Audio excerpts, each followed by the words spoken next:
আসসালামু আলাইকুম এভরিওয়ান, আশা করি সকলে খুব ভালো আছেন। তো আল্লাহর রহমতে আলহামদুলিল্লাহ আমিও অনেক ভালো আছি। তো আজকে একটি নতুন ভিডিও নিয়ে আপনাদের সামনে উপস্থিত হয়েছি।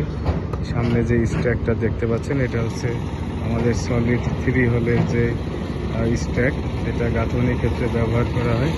এই স্ট্যাকের পুরো মালটাই 3 হোল। ওই যে সামনে এখানে ভ্যানে স্ট্যাক করা হচ্ছে।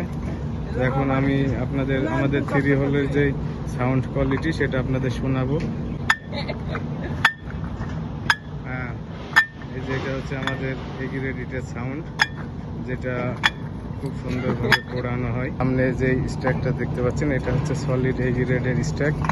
অত্যন্ত যত্ন সহকারে আমাদের লেবারগুলো ইটের স্ট্যাক দিয়ে থাকে, যাতে কানিকোনাগুলো না ভাঙে। কি অবস্থা? এগ্রেডের স্ট্যাক আবার এই সাইডে ধরছে নাকি? এগ্রেডের কোয়ালিটি কেমন হচ্ছে এখন? ভালো ভাই।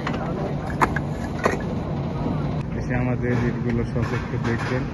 আমাদের ইটের বেশ কিছু বৈশিষ্ট্য আছে, যেটা অন্যান্য সাধারণ ভাটা ইটের থেকে অনেক বেটার কোয়ালিটির। আমাদের যে 3 হোল ইটটা দেখছেন, এটার যে 3টা ছিদ্র, এই কারণে ভেতরে মশলা ঢুকে যায় এবং ইটের যেই গাঁথনির বন্ডিং এটা অনেক মজবুত হয় এবং রুমের টেম্পারেচারও কম থাকে। আর আরেকটি প্লাস পয়েন্ট হচ্ছে, আপনার এই ইট দিয়ে গাঁথনির ক্ষেত্রে প্লাস্টারের প্রয়োজন হয় না, যেহেতু আমাদের ইটের সাইডগুলো অনেক প্লেন, এ কারণে শুধু পয়েন্টিং করলেই হয়। আর গাঁথনির ক্ষেত্রে মশলার পরিমাণও অনেক কম লাগে। তো এই প্রত্যাশায় আজকের মতো এখানে বিদায় নিচ্ছি।